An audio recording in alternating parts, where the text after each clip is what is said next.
네가 병나면은 누가 네 수화를 들어줄 거냐? 그래 안 그래? 어?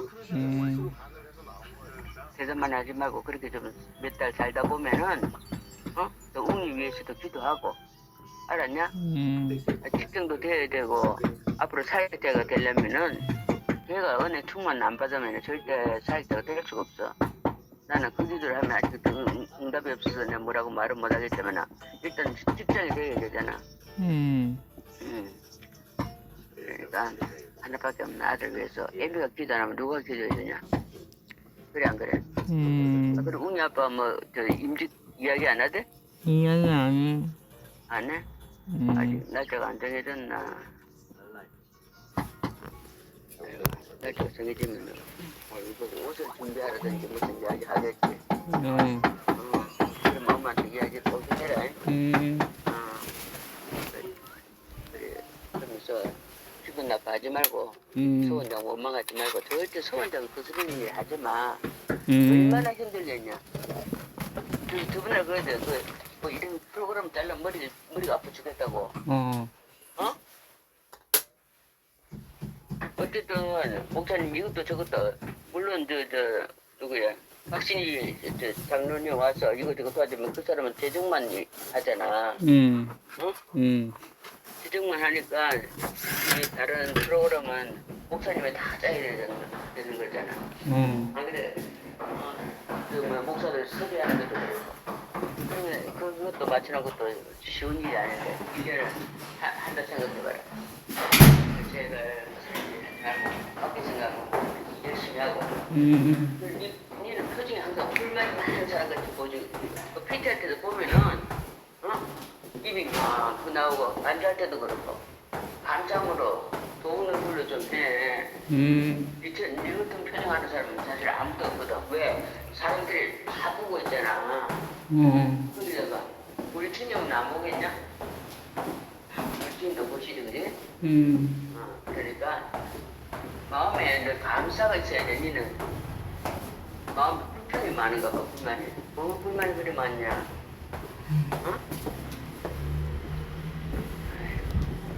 감사함으로 잘 감당하면은 하나님은 더 큰 것으로 채워주실 거 알지?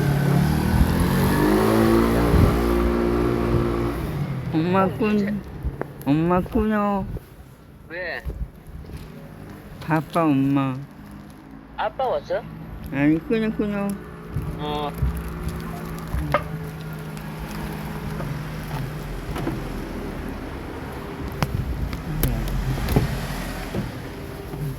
콜마치에 예.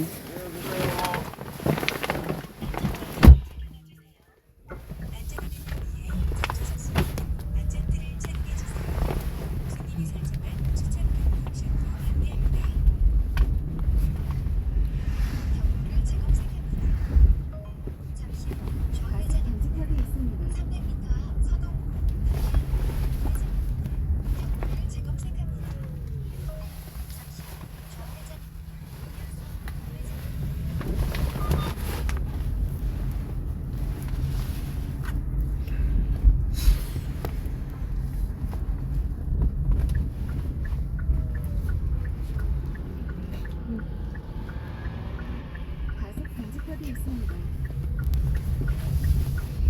어린이 보호 구역에 진입했습니다. 잠시 서울나선지 잠시 후 지하철도를 준수하세요. 200m 잠시 후 과속 단속 구간입니다.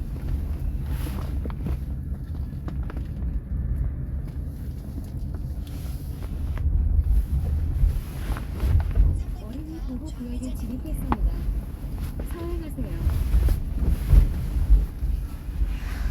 잠시 후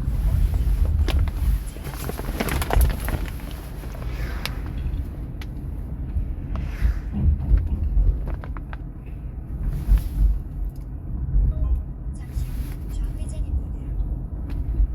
내비대로 여기로 갈까요? 아니야, 가세요. 쭉, 예. 3km 신호 위반 과속 단속 구간입니다.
하라라고 이제 하셔서 저 때는 예컨대 개강 때였기 때문에 교수들이 조금 바빴을 때입니다.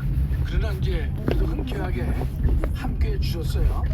조즈음에 우리 장로님 기억하시겠지만 이렇게 비상계획이 선포된 다음에 임시로 만들어진 떴다방 헌법 확자 대회라는 게 있었습니다. 예, 뭐 자기네들은 100명이라 그랬는데 그 친구들이 헌법재판소에다가 이번 이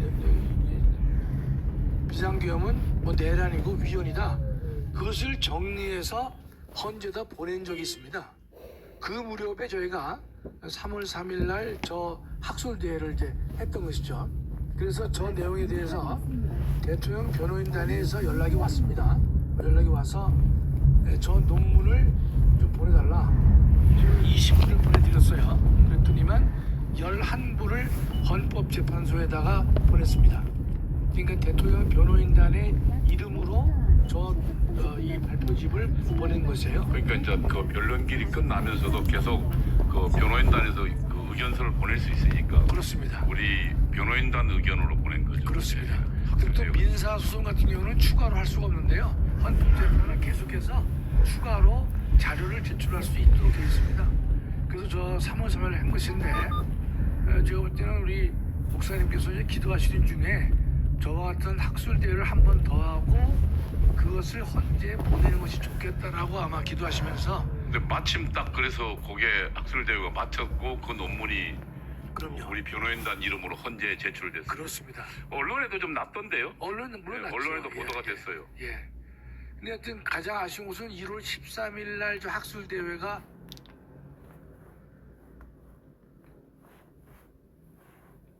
언론에 크게 보도가 좀 덜 된 편이에요.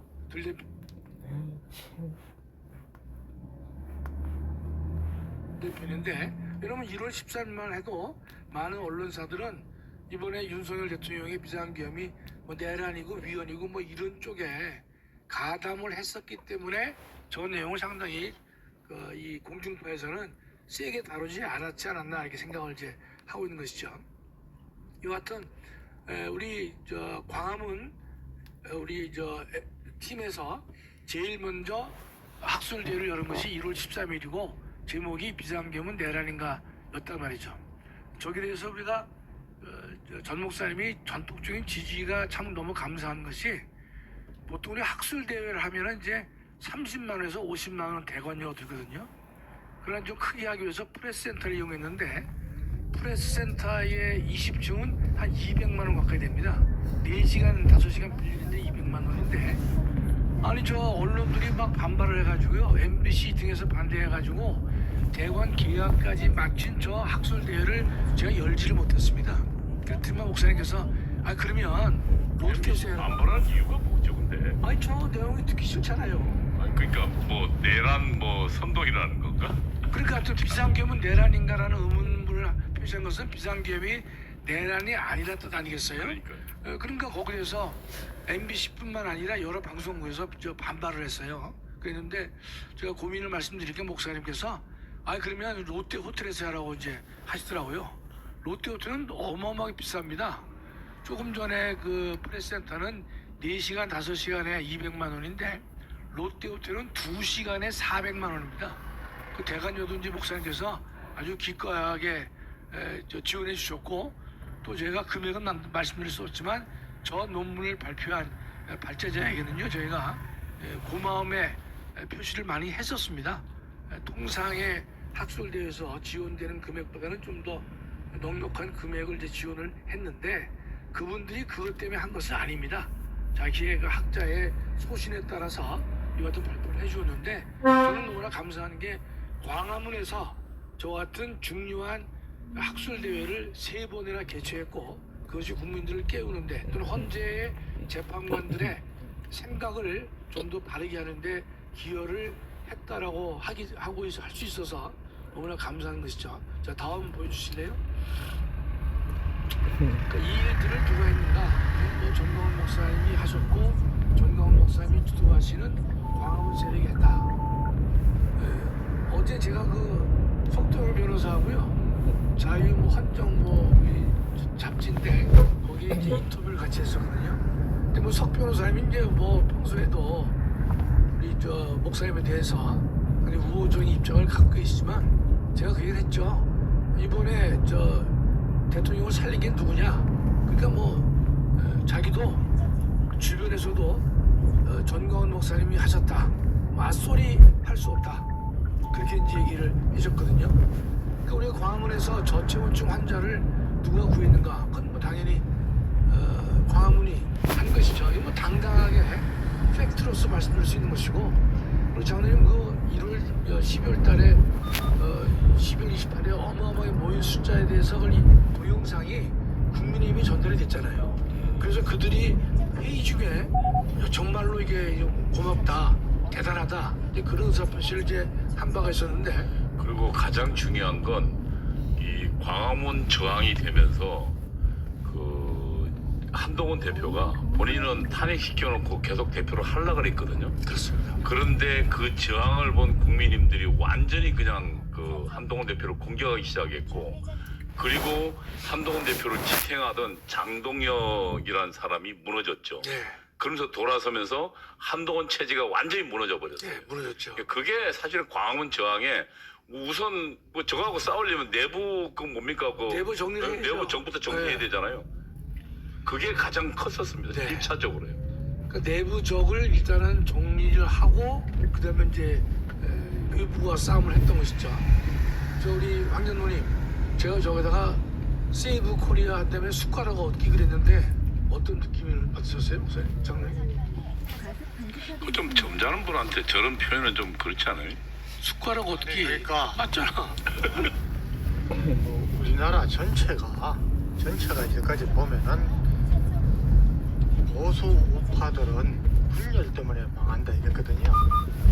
저는 뭐 다들 뭐 열심히 자기 분야에서 했기 때문에 이런 결과가 나왔다고 봅니다. 근데 이제 저는 달란트 비율을 많이 예를 들었는데, 하나님이 주신 우리 특히 믿는 사람들은 달란트가 다 다릅니다. 그리고 자기 맡은 달란트를 최대한 충성하고 헌신하면은 하나님이 칭찬하실 때에 똑같은 토시 하나 바퀴가 똑같은 칭찬을 하시는 겁니다. 우리 문정권 하에서 서서히 시퍼를 때 아무도 그렇게 저항하지 않을 때 우리 목사님 사실은 애국운동은 훨씬 더 전부터 하셨지만은 모든 것을 바쳐서 저항했습니다.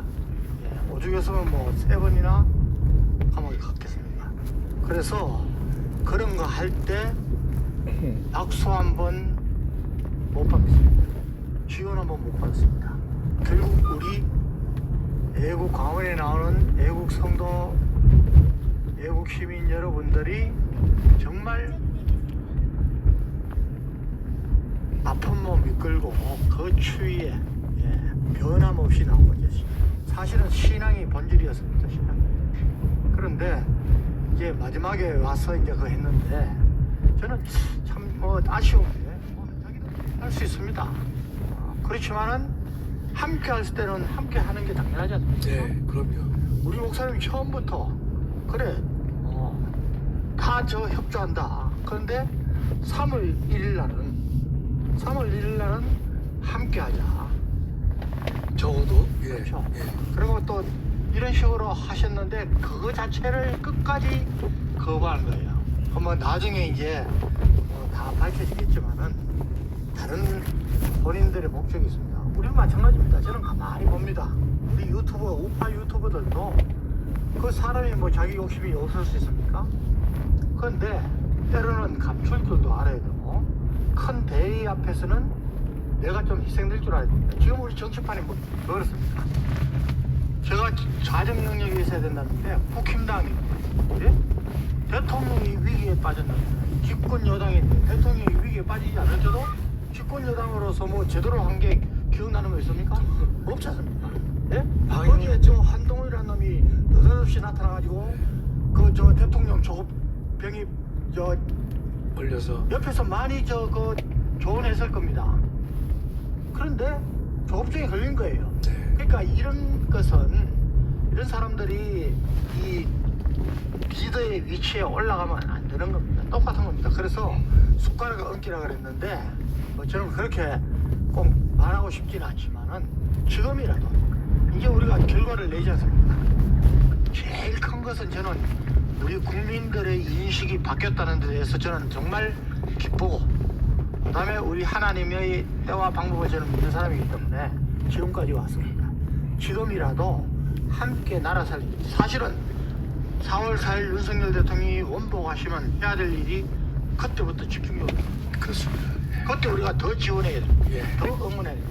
이때는 한 목소리라고 좀.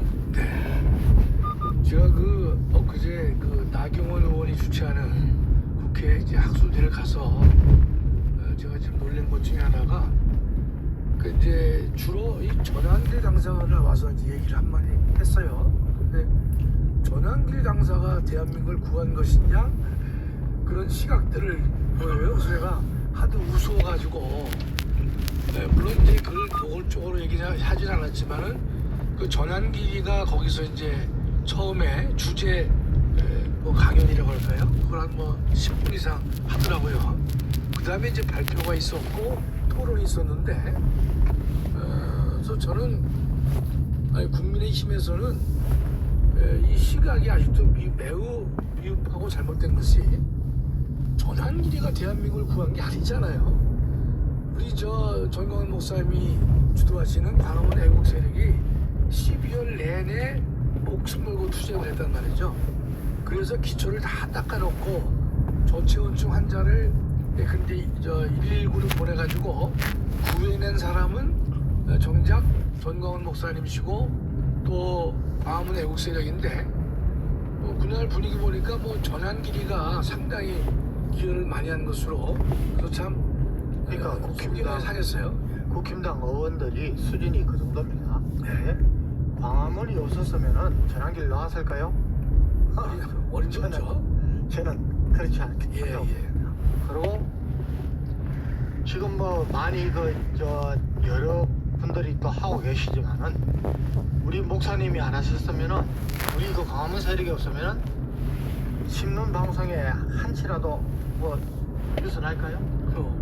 예, 그래서 제가 이야기한 것은 달란트 비유대로 이 시대에 이 시기에 가장 중요한 시기에 가장 위험한 시기에 특별히 하나님이 세우신 거 그렇기 때문에 이런 지금 도대체 몇 년간입니까? 매주 그 엄청난 돈을 들여서 저는 처음에 여기 사랑제일교회 와서 목사님을 만나기 위해서 오는 순간 눈물이 벌컥 납니다. 이런 교회가 어디 있습니까? 그러니까 내 교회를 확장하고 내가 큰 교회 이런 명예라든가 이런 것이 없이 하나님 주신 사명하겠다는 그 열정 하나만으로도 그래서 우리가 대의 앞에 정말 이거는 지금 우리 안타깝게 생각하는 것은 한국 교회가 왜 여기에 이건 영적 싸움이고 사탄과의 싸움이고 이 자유민주주의 세력과 그렇지 않은 세력과의 싸움인데 여기에서 큰 소리를 내지 못하느냐 이유를 잘 생각해보면은 부끄럽습니다. 그래서 지금 교회에는 정말 이 한국 교회도 저는 하나님 앞에 회개할 거 회개하고 변해야 된다 보고 또 우리가 대의 앞에서는 뭉쳐야 됩니다. 예. 그래서 이런 논리가 필요한 게 이번에 윤석열 대통령을 구출해내는데 가장 결정적인 기여를 한 분이 누구냐? 전광훈 목사님이잖아요. 그 다음에 그를 지지했던 수많은 광화문 애국 세력이죠. 근데 저게 논란이 필요 없는 게 이미 3월 1일 날 국민들이 결정하셨어요. 무슨 얘기냐면 그 당시에 여의도와 광화문에서 동시에 집회가 벌어졌잖아요. 거의 10배였어요. 그렇습니다. 그러니까 그 당시 3월 1일 날 우리 광화문 집회는 완전히 꽉 매서 남대문까지 갔었거든요. 그래서 거의 뭐 그걸 계산해 보니까 엄청난 인원이 왔다고요. 그러니까 순간 인원도 뭐 그 경찰 추산도 뭐 7만 8만이 넘고 그다음에 유동 인원까지 지금 최소한 50만 정도 이상이 혹은 뭐 100만 200만인가 이야기할 수 있을 정도라고요. 근데 그날 그 여의도를 보면 여의도에 이제 그 뭡니까 그 마포대교부터 그 있는 데까지거든요. 그리고 그 차선이 절반이에요. 우리 광화문 차선 절반은 똑같아요. 그럼 그 인원 해봤자 저희가 왜 평소에 한 3천에서 5천 명 정도 모이는 그 정도 인원이거든요. 언론이 뻥튀기 해서 뭐 몇만 이라게 하지만 그래서 사실 처음에 그래서 그 여의도하고 광화문을 같이 보여주다가 하도 그림이 차이가 나니까 아예 여의도는 빼버렸어요. 구회 언론사에서. 그 이야기는 뭐냐면 사람이 많이 모인 게 아니라 국민들은 누가 이 대한민국을 적어도 구하고 있고 누가 실질적으로 공헌자라는 것을 본인이 집회에 참석하면서 보여줬다고요. 그러니까 이미 그것은 명백한 사실인데 그럼에도 불구하고 이 소위 기득권이라고 할 수 있는 국힘의 그 국회의원들, 그다음에 언론사들 이런 사람들은 일부러 애써 이 전광훈 목사님의 업적을 깎아내려요. 아니 그러니까 그동안 우리가 싸울 때 쥐새끼처럼 뭐야 그 머리야 그 뭐야 그 머리가 보일라 걸음아 날 살려라 불속에 꽉 숨어서 머리 쳐박고 있었잖아요. 예. 그러니까 이게 그 국민들이 모두 이동하자. 오른쪽 자리 앉게. 그래서 우리가 보면 제가 이제 이런 생각을 하게 됐어요. 뭐 했냐면 우리 전 목사님이 이번에는 맞소리 할 수 없을 정도의 업적을 내셨고 국민 모두가 다 이 전 목사님께서 나라를 구했다 이걸 다 인식하고 있거든요. 국민의힘도 아마 동의를 할 거예요. 그럼요. 그 전국을 돌면서 그 전국에 들어가면서 또 우리 윤석열 대통령의 계엄 선포문 입장문을 전국에서 틀었잖아요. 맞아요. 예. 그렇음에도 불구하고 근데 어떻게든 우리 전 목사님의 그 기여를 깎아내리려고 하고 있고 또 이 외면하려고 하고 있고 그러니까 뭐 전환길이가 근데 중요한 일을 한 것 같이 그러면 얘기를 해도 이렇게 해야 되겠죠. 뭔가면 그날 국민의힘의 이 팀들이 얘기하려면 이번 상황은 전광훈 목사님이 주도하시는 광화문 애국 세력이 윤석열 대통령을 구했습니다.